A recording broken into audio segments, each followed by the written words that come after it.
Unidad 5, sesión 6. Vamos a meternos de lleno ya con paisajes, los paisajes agrarios en este caso. Luego vamos a ver que a medida que vayamos metiendo otros contenidos de otras unidades didácticas, los paisajes agrarios irán complementando con la industria, con los sectores servicios, en fin. Pero ahora empezamos con el paisaje agrario. Vamos a ver los elementos de esos paisajes, es decir, las partes constituyentes de ese paisaje, que no es otra cosa que el aspecto visual de un lugar rural, de un lugar en el cual las actividades económicas están vinculadas con los espacios del sector primario, con agricultura, ganadería o explotación forestal. E incluyen, por lo tanto, el medio natural, las unidades didácticas previas a las que hemos estudiado, clima, relieve, vegetación, aguas, el espacio habitado y el espacio trabajado. Entonces, vamos a ver, empezando por el espacio habitado. Dentro de ese espacio habitado, una parte, un elemento del mismo es el poblamiento, la población, es decir, el conjunto de asentamientos humanos que existen en ese espacio rural. Se entiende como rural puro y absoluto aquellos municipios cuyos habitantes son inferiores a 2.000 personas. Semiurbanos, aquellos en los cuales la población está comprendida entre unos 2.000 y unos 10.000, y a partir de 10.000 decíamos que ya eran ciudades, que no eran núcleos urbanos. Con matices, porque podía haber ciudades rurales más pequeñitas, como veremos, o al revés, por pueblos de más de 10.000 habitantes, porque están muy vinculados con el mundo rural. En fin, otra cosa, la tipología de ese poblamiento puede ser disperso, concentrado e intercalar. A ver, por un lado, lo que decíamos, concepto de agrociudad. Una agrociudad es una ciudad de más de 10.000 habitantes, pero que su población trabaja principalmente en el campo. Vamos a ver que las principales agrociudades aquí en la península ibérica las tenemos por el sur y por el levante. Tenemos las agrociudades andaluzas, en el caso de Osuna, son todos los municipios cercanos a Sevilla, por ejemplo, que están vinculados con la recolección del olivo, pero también con la vega del Guadalquivir.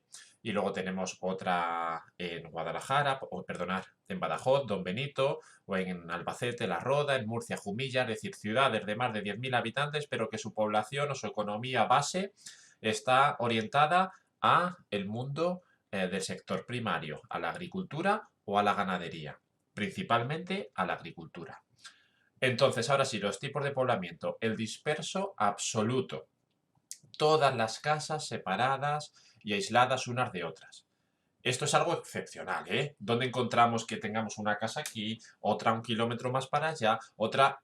Pues lo encontramos en el Valle del Pas, ¿vale? Un lugar que la verdad es interesantísimo, eh, pues en cuanto a su antropología, a las personas que viven allí, cómo se han organizado en el espacio, cómo iban intercambiando de casas en función de los pastos, en fin. Y luego en el Prepirineo catalán. Como vemos, tanto Valle del Pas como el Prepirineo catalán pertenecen, el Valle del Pas en Cantabria, a la España húmeda, a la España montañosa, a la España oceánica. Ese es el disperso absoluto. Y luego tendríamos el disperso laxo. Vamos a ver una imagen del disperso absoluto, que es esto, por ejemplo. ¿Vale? Vemos que, bueno, pues tenemos una casa aquí y no hay dos casas que estén juntas, unas pegadas con otras, sino que están diseminadas por toda la ladera del monte. Bueno, este es el disperso absoluto. Cada casita pues tiene luego una parcelita con prados donde se mete ahí a la vaca y en fin. Y luego en el fondo del valle, eso sí, ya sí que encontraríamos pueblos. Pero lo que es la ladera de la montaña es la vivienda unifamiliar con su huertecito y con sus prados para sus vacas. ¿eh? Y el disperso laxo es que, bueno, pues pequeñas agrupaciones de casas o aldeas diseminadas, también propio de la cornisa cantábrica. ¿Ves? Esto sería un disperso laxo ya, en las cuales, pues bueno, ¿ves? Son aldeitas, las casas aparecen más juntas, algunas están unidas ya. Tenemos aquí una iglesia que constituye un núcleo catalizador de todo el movimiento de población del entorno. En fin, no es tan absolutamente disperso como el otro. Sigamos avanzando en los tipos de poblamiento. Bueno, aquí también tendríamos otro disperso. Esto, aquí es un disperso laxo ya intercalar, casi. Son núcleos de población, de municipios, pequeñas aldeas con 5 o 6 casas y separadas entre sí, que no están juntos. Vale, pues también podría ser ese un disperso laxo. ¿De acuerdo? Disperso absoluto, casas separadas unas con otras.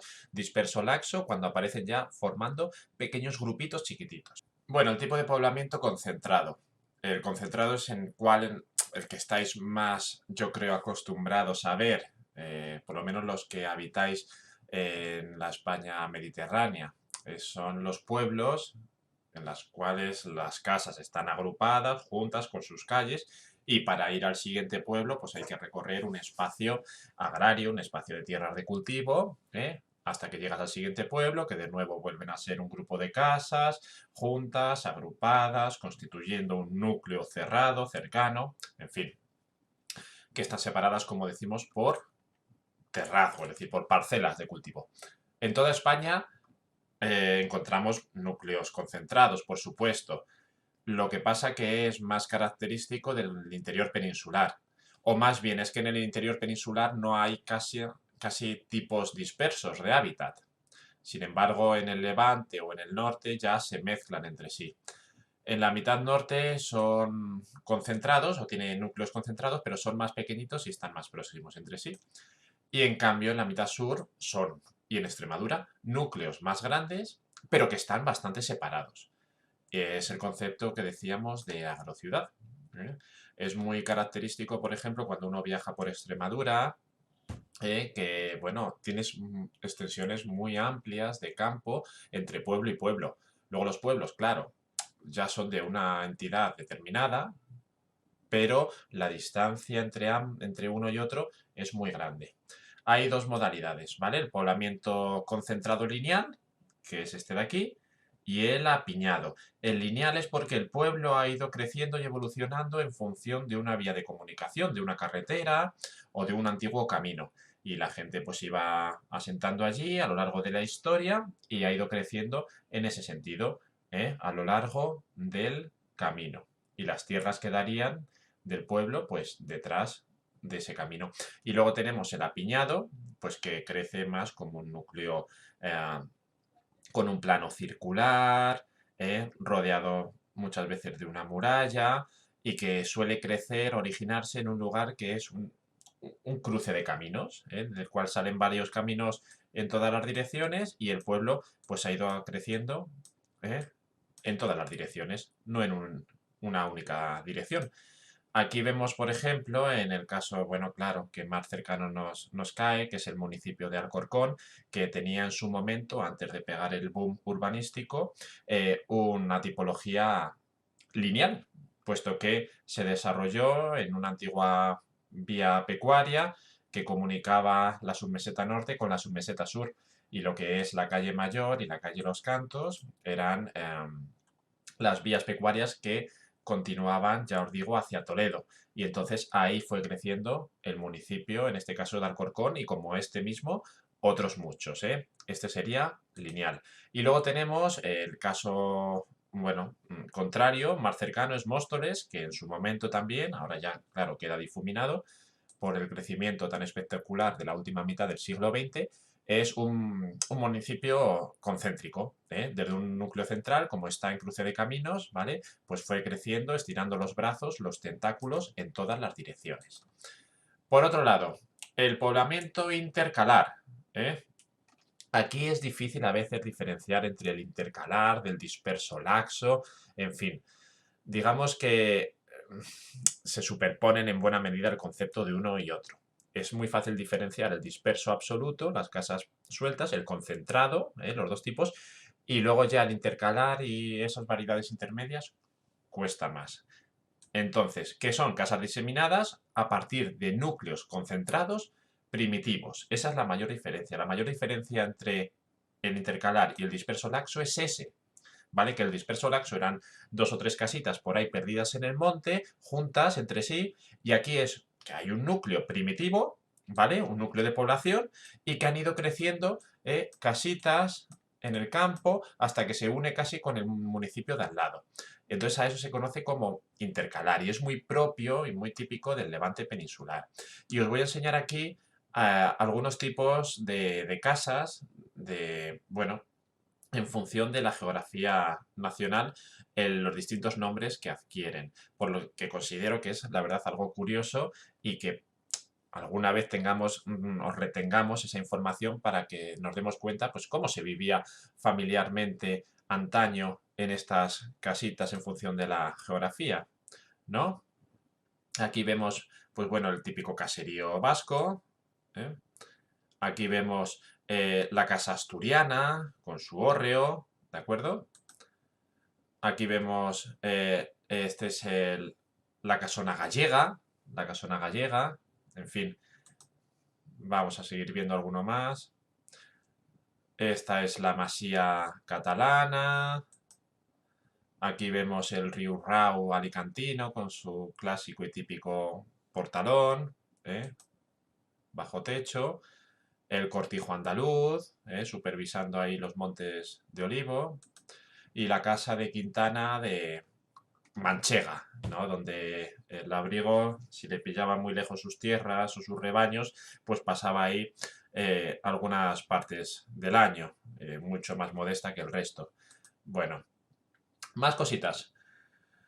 ¿Qué cambios han sucedido en el poblamiento? Cambios recientes, quiero decir. Bueno, pues a ver, es lógico y evidente considerar que muchas de esas zonas, de esos municipios dispersos en mitad del monte, pues se hayan ido abandonando. Porque, bueno, en primer lugar, por la crisis de la producción lechera, de las vacas, sucedida a raíz de los años 80 con la entrada en la Unión Europea.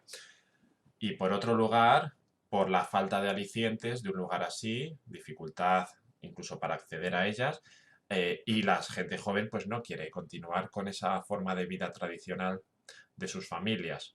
Entonces, eso por un lado. Por otro lado, se pierde la naturaleza agraria, de explotación agraria, porque cada casita que hemos visto, al fin y al cabo, era una forma de organizarse y de trabajar las tierras del entorno. Si ya esas tierras del entorno no tienen ningún sentido su explotación porque la economía ha cambiado de acera y ahora en lugar de haber agricultura hay turismo, pues obviamente esas casas se van a reconvertir, se van a rehacer, se van a tirar o les van a dotar de una entidad turística. Eso es muy propio del Levante, con las alquerías valencianas, el Riurrau y, en fin, las casitas de campo de toda la comunidad valenciana, Cataluña y demás. Y luego, por otro lado, el desarrollo de las áreas periurbanas.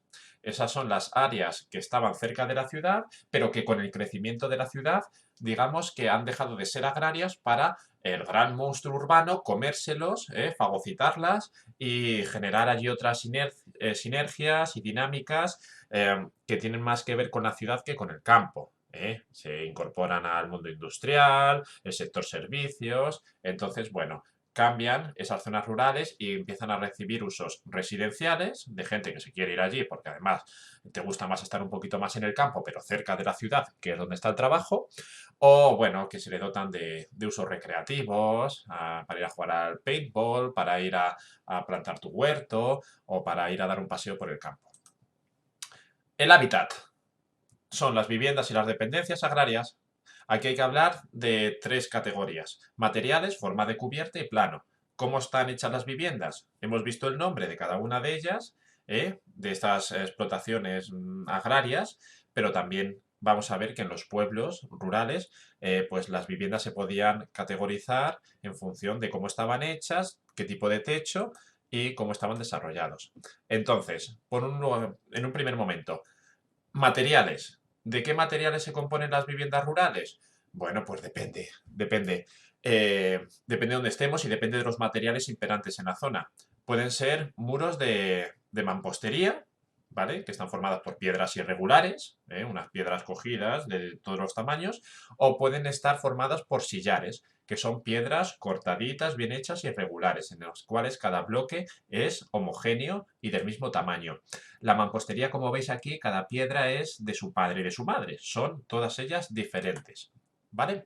Eso sí tenemos piedra, pero claro, ¿Qué pasa si en el lugar donde está el pueblo no hay roca? Estamos en mitad de las llanuras mesetarias, en las cuales hay arcillas, arenas, pues que tenemos que utilizar otras fórmulas de construcción. Entonces, tenemos aquellas fórmulas mixtas que están compuestas por madera y ladrillo, ¿de acuerdo? También puede estar rellena de mampostería. Aquí vemos que se ve la estructura externa de madera y entre medias se edifica o se rellena con estuco o con ladrillo o con barro, ¿vale? Y más cositas. Y estas son ya las que son de adobe, ¿vale? Se ve la estructura de madera y se rellena de barro cocido. Son las más pobres y no suelen aguantar más de 100 años en pie. Y luego tenemos la forma de la cubierta. La forma de la cubierta puede ser cubierta plana o cubierta a dos aguas. Os he puesto esta imagen de un pueblo andaluz, porque vemos que tenemos cubierta plana y cubierta a dos aguas. ¿Dónde no es muy recomendable realizar cubiertas planas? En los lugares donde nieva mucho o llueve mucho, porque se acumula gran espesor de nieve y a ver, perdonad, se acumula gran espesor de nieve y la nieve puede llegar a hundir el techo.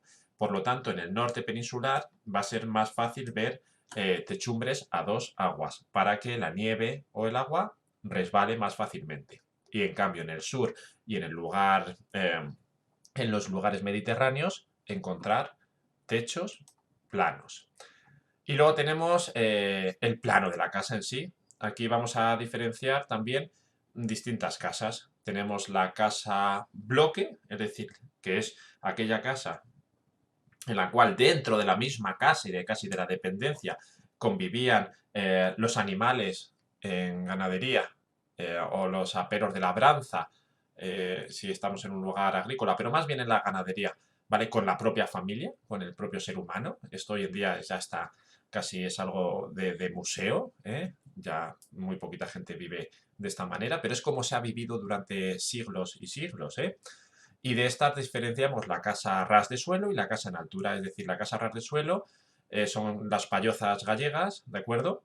Que, bueno, pues convivía la familia con los animales, una entrada para el ganado y una entrada para las personas. Y en esta misma casa, pues bueno, se brindaban calor mutuo, ¿eh? Calor mutuo y, bueno, y olores mutuos, como podéis imaginar. Bueno, y luego teníamos la casa en altura, que es la casona asturiana también, ¿eh?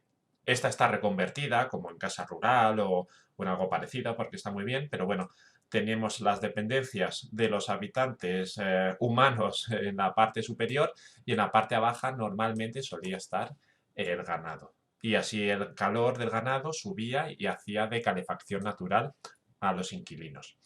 Y luego tenemos la casa compuesta, que es aquella que está formada por edificios diferentes para cada función. Normalmente organizados en torno a un patio cerrado, o abierto, vamos, en torno a un patio. Está el patio y luego tiene alrededor de ese patio, es la propia del cortijo andaluz. Alrededor de ese patio tiene, por un lado, por ejemplo, las cuadras y por otro lado tiene las viviendas de las personas y por otro lado tiene los aperos de labranza y demás. En ese cortijo andaluz, pues, vive una familia bien nutrida, con sus tierras asociados a los terratenientes. Esto es un cortijo de una familia poderosa, en las cuales pues se tenían que organizar de esa siguiente manera. ¿Qué ha sucedido en el hábitat rural con esas casas, con esa forma de explotación? Pues lo mismo, ya lo hemos comentado. Destrucción y abandono por pérdida de uso tradicional. O directamente esos cortijos tan bonitos se sustituyen para hacerse chalets o para hacerse fincas cinegéticas de caza. Entonces, bueno, esos usos tradicionales pues se van perdiendo, van cambiando según el espíritu de los tiempos. Y luego tenemos leyes que, debido a que esas pallozas maravillosas o las casonas asturianas eh, tienen cierto valor arquitectónico, etnológico y antropológico casi, pues hay leyes que las conservan y no se las puede tirar. Y hay que intentar vivir en ellas, pero respetando, pues por ejemplo, la fachada o la estructura externa. Y luego ya, por otro lado, tenemos lo que es el espacio trabajado, los usos del suelo, de las parcelas, y tenemos aquí que diferenciar entre, bueno, el tamaño de las parcelas. que pueden ser minifundios, latifundios, parcelas pequeñitas, de forma regular. Cuando hablamos de forma regular, es que tienen pues formas o de un cuadrado, de un rectángulo, que no hacen formas extrañas, de entrantes, salientes, curvas, que eso va a ser muy propio de los lugares de montaña, en los cuales hay que adaptarse a la topografía y a las curvas de nivel. Principalmente en las zonas planas, en un 99% las parcelas van a ser regulares. Si están abiertas, quiere decir que no hay límites, que no hay lindes, que no hay vallas, que no hay muritos. También esto es propio de las zonas agrícolas, de cereales, de olivos y de la zona mediterránea principalmente, en los cuales no hay animales, porque las zonas que se cierran, vamos a ver, son propias de los lugares donde, aparte de dedicarse a prados, pastos o huertos, teníamos animales cerca.